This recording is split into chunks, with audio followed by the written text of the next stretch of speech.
teacher. Today I will answer each question in the speaking practice. The first question is what courses or subjects will be helpful in the future work.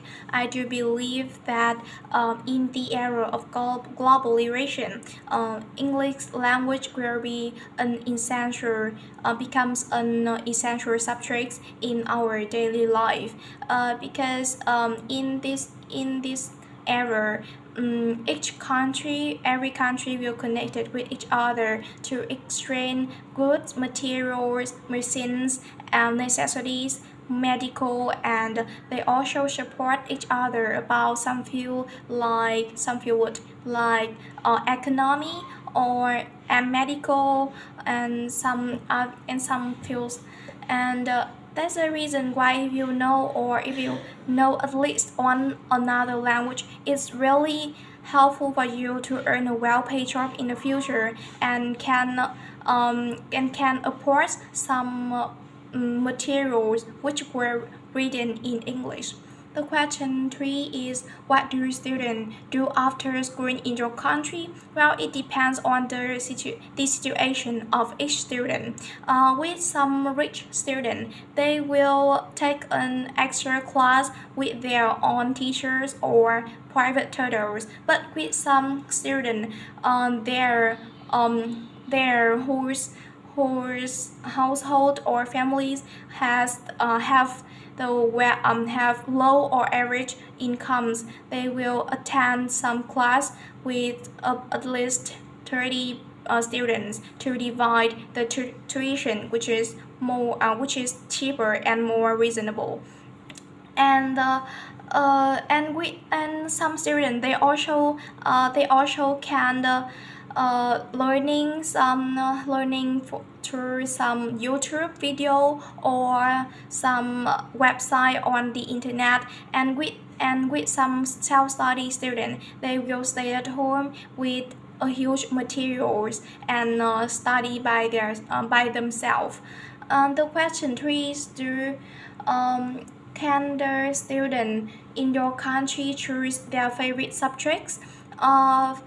And can do Yes, I think so, because in my school the principal divide subjects into two categories is social subjects and scientific subjects, and students can depend on their talent, their ability, their passion, and their loveliness about each field.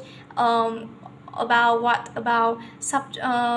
scientific subjects or social subjects, and from that moment to make a decision what kind or what categories subjects they want to study.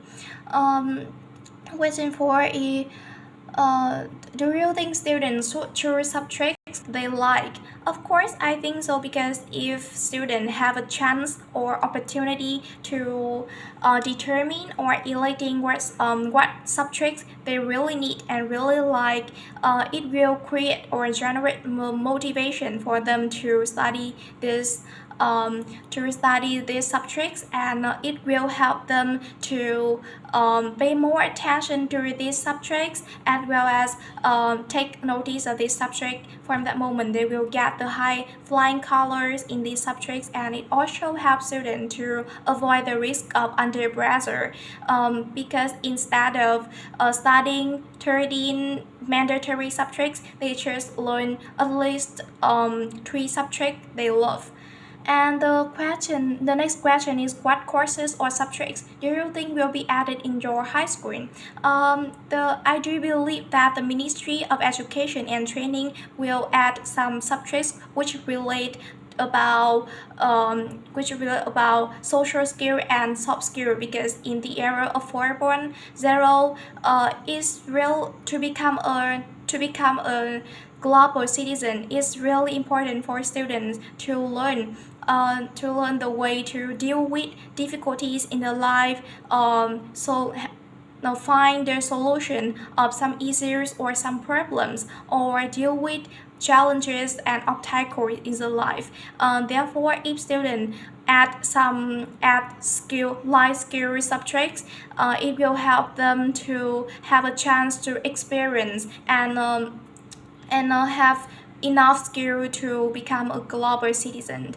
And the next question is uh, how do should government provide tuition fees for all students? I think provide tuition fees for all students.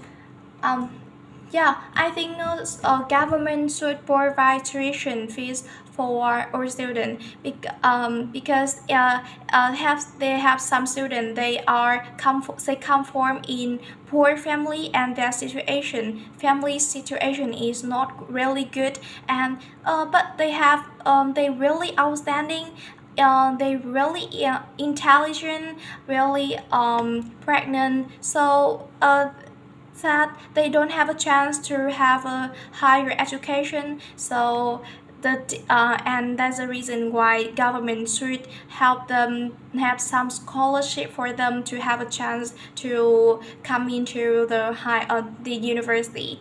And the last question is, should the government turn university how important is university qualification in your country? I think the university qualification is not really essential in my country. Of course, I will not deny the important and the essential of university qualification because it helps you to get the well-paid job or reach or approach your dream more easily. But if you don't have the university qualification, you also can become a rich person with your creativity or with your inventiveness. And some farmer they just have a land, but with their creativity and their hard working they can become a rich person. Yeah, and that's all about my speaking practice. Thanks for listening.